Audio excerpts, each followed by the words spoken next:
80ዎቹ 70ዎቹ የነ ሻንክሊ ቦፔስሊ ኃያልነትን ይሄ ቢሊፍ በትረስ ዘ ፕሮሰስ ውስጥ አለ።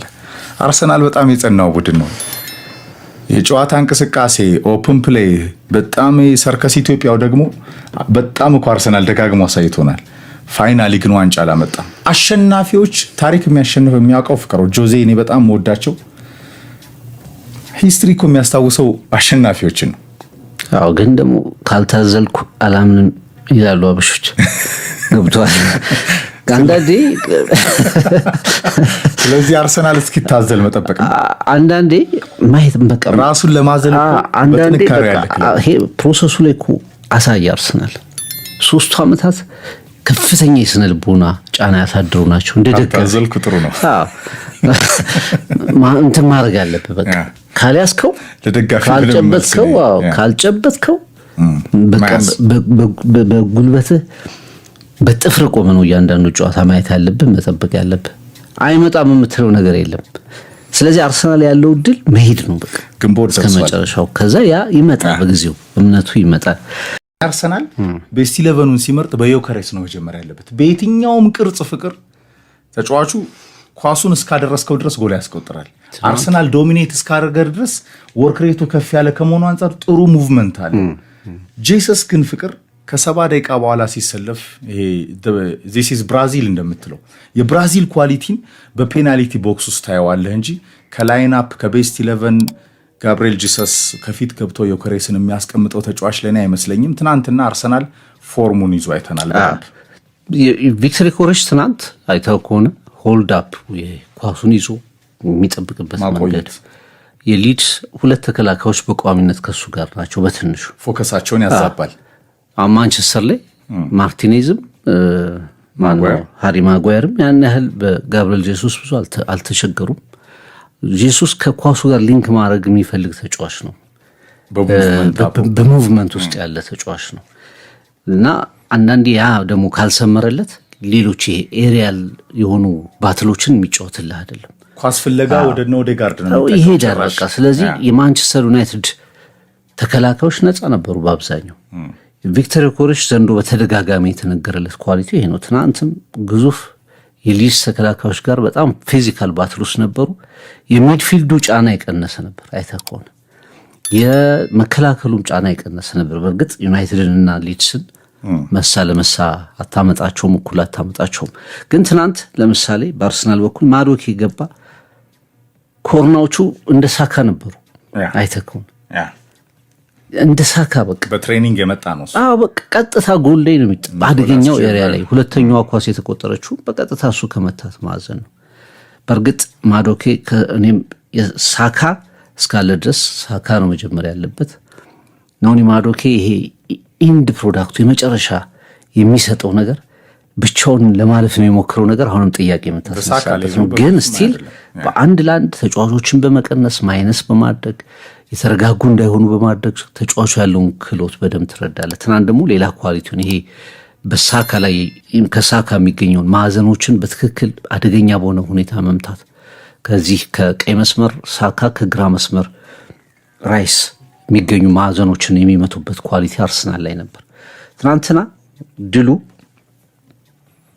ኤላንድ ሮድ ላይ የተመዘገበው ድል ዝም ብሎ የ3 ነጥብ አይደለም። አርሰናል በጣም ይጠበቅ ነበር። አይ በቃ በማንቸስተር ከተሸነፉ በኋላ ማንቸስተር መሸነፍ ብቻ አይደለም፣ ሊቨርፑልን አላሸነፍም፣ ባዶ ለባዶ ነው። ኖቲንግሃም ፎረስት ጋር ባዶ ለባዶ ነበር። ከ3 ተከታታይ ጌሞች በአራተኛው ጌም ነው ያሸነፈው። የአንድ ጌም ብቻ ጉዳይ አልነበረም እና የ3 ነጥብ ጉዳይ አይደለም።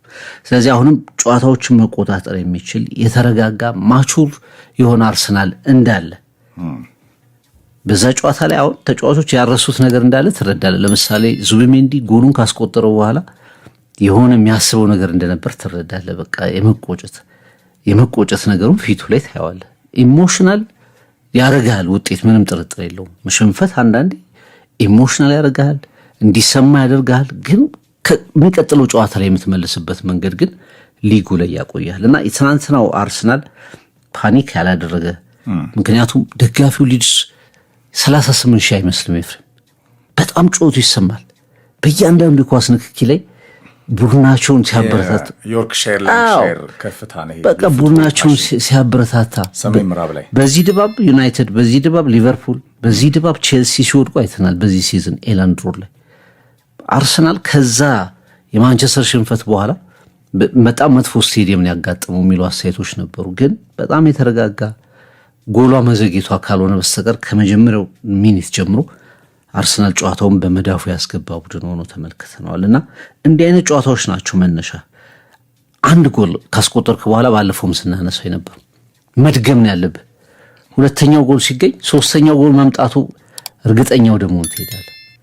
ሚኬል አርቴታ ላይ ዘንድሮ በጣም ሲነሱ የነበሩ ነገሮች በተለይ ከሜዳ ውጭ በሚኖሩ ጨዋታዎች፣ ሜዳው ላይ በሚኖሩ ጨዋታዎች የመጀመሪያው ጎል ከተቆጠረ በኋላ በቃ ቀበቶውን ሰራ አይነት ነገር አጥብቅ ወደኋላ አጥብቅ ወደሚል አካሄድ ነበር ሜዳው። የትናንቱ ጨዋታ ላይ እንግዲህ ጎሎቹ አንደኛ ሁለቱ ጎሎች በጊዜ መገኘታቸው ሰከንድ ሃፍ ላይ በጣም ነፃ በሆነ ስሜት እንዲጫወት አድርጓል። ሁለተኛው ፓርት ግን ደግሞ አሁንም አርሰናል በጣም ዲፕ የሆነ ስኳድ አለው። ሃቫርስ ወደ ተሰላፊነት ሲመለስ እንደ ኦዴጋርድ አይነት ተጫዋች ነው የተቀመጡት። ኤዚን ቤንች ነው ያደረገው። ሳካ ትናንት ጨዋታው ላይ አልገባም።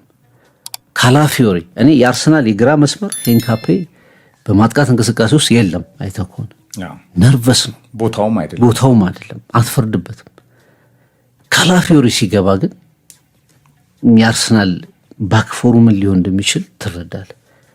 ሌላ የማጥቃት ትሬት ነው ካላፊዮሪ። እኔ ይሄ ስኳድ ዴብዙም እንዳለው ነው ያሉትን ጨዋታዎች ለመደምደም በቂ ስኳድ ዴብዝ እንዳለው፣ ይህ ደግሞ ዋጋ እያስገኘለት እንደሆነ ትረዳል። አሁን ማክሰኞ ከቼልሲ ጋር በዚሁ በኤምሬትስ ጨዋታ ይኖረዋል። ካሸነፈ የአንዱ ዋንጫ ፍጻሜ ላይ ይደርሳል። በቻምፒየንስ ሊግ 4 ጨዋታዎች ይቀሩታል።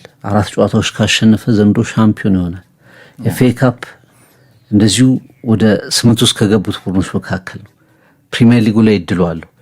አሁን ትናንትና አርሰናል ማሸነፉ አንድ ከ3 ጨዋታ በኋላ የነበረውን ጥያቄ የሳይኮሎጂካል አድቫንቴጁን እንደገና መለሰ። ሁለተኛ ደግሞ አሁን ከባድ ግጥሚያ ያላቸው ቡድኖች አሉ። እንደ ማንቸስተር ሲቲ ከስፐርስ ከሜዳ ውጭ ነው። ራሱ አስቶን ቪላ ከብሬንትፎርድ የሚያደርጋቸው ጨዋታዎች አሉ። መልሶ ደግሞ አርሰናል ላይ የነበረውን ጫና መልሶ የሰጠበት ነበርና የትናንትናው ድል ለመድፈኞቹ በቀላሉ የሚታይ አይደለም። አርሰናልን የመሰለ አሁንም የትም የለም። ፍቅር ደጋፊው ነው የሚሰጋው።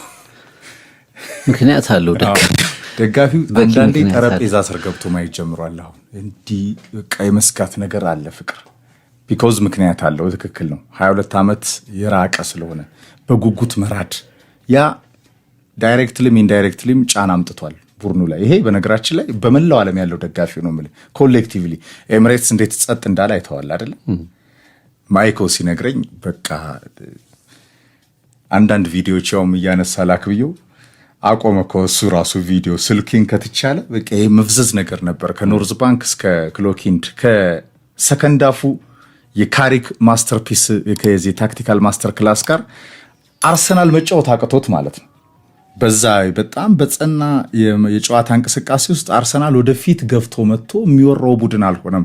ከአርቴታ የታክቲክ እንቅስቃሴና ፍራቻ ጋር በተያያዘ እና እንደገና ማቲያስ ኩና ጎሉን ሲያስቆጥር በቃ ኤምሬትስ ሰሜን ለንደን ነው ጸጥ ያለው። ይሄ በጉጉት መራድ የመጣው ይታወቃል። የተናፈቀው ዋንጫና ላለፉት 3 ዓመታት አርሰናል የሁለተኝነቱን በጣም የለመደው ክለብ መሆኑ እያጀበ የሚመለስ ክለብ መሆኑ ያመጣው ጣጣ ነው።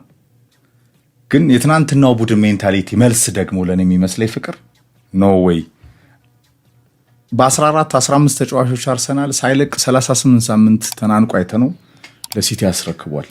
ግን አሁን ያነሳውን ሐሳብ ልመጣበት ነው ፍቅር ዴብዝ አልነበረውም ቡድኑ። አሁን የካይ ሃቨርትዝ መመለስን ተከትሎ ትናንት እኮ ሳካ እንግዲህ ከጉዳቱ ጋር አልነበረም። ኦዴጋርድ ከቤንች ነው የጀመረው። ኤዜ ከቤንች ነው የጀመረው። የአርቴታ የጨዋታ ስታይል አለ። እነዚህን አሁን ኤዜን ኦዴጋርድን አብሮ ሊያሰልፍ አይችልም። ያ ቢሆን ደግሞ የበለጠ በመሃል ሜዳው ላይ የጨዋታ ቅርጹ ይቀየራል። እሱ በጊዜ ሂደት የሚመጣ ነው ወደፊት። ግን አርሰናል ይሄ የሻምፒዮንነት ፎርሙላው በደንብ የተረዳ የገባው ቡድን ከጫናዎች ማግስትም በዚህ አይነት ልክ ሪያክት ያደርጋል። ሊድስ ቀላል ተጋጣሚ አይደለም። እሱም ምላሽ ደግሞ ደጋግሞ ሰጥቷል። በተለይ ደግሞ ኤላንድ ሮድ ላይ በጣም ፈታኙ ቡድን ነው ፍቅር። ነጥቦችን ይወስዳል፣ ያሸንፋል። እንደገና ፈታኝ ቡድን መሆኑን በትልልቆቹ ጨዋታዎች ላይ ያሳይቶናል። አርሰናል ምን አይነት ሜንታሊቲ ይዞ ይቀርባል የሚለው ነበረ ትልቁ ዳውት። ቀጣዮቹ ጌሞች ሌላ ሪያክት ነው። በአራቱ ውድድር አለ። እውነት ነው። ቼልሲ እንመጣበታለን። አሁን ከሊያም ሮዚነር ጋር ኢነርጂውን በጣም የጨመረ ቡድን ሆኗል። 5 ተከታታይ ጨዋታ አሸንፏል። ኤምሬትስ ላይ ምን ያደርጋል? የለንደን ቦስ አርሰናል ነው። ብሪጅ ላይ አርቴታ እየሄደ ቀልዶ የሚመጣው አሰልጣኝ ነው። ደጋግሞ ነው የሚያሸንፈው። ቼልሲ ማሸነፍ ረስቷል በገዛ ሜዳው። ማክሰኛው ከኤምሬትስስ ሌላ ቢግ ማች ነው ያልተጠናቀቀ፣ ግን የኤፍኤል የመጀመሪያው ዋንጫ አድቬንቸር ነው። ይሄ ዋንጫ ማሟሟቂያ ነው።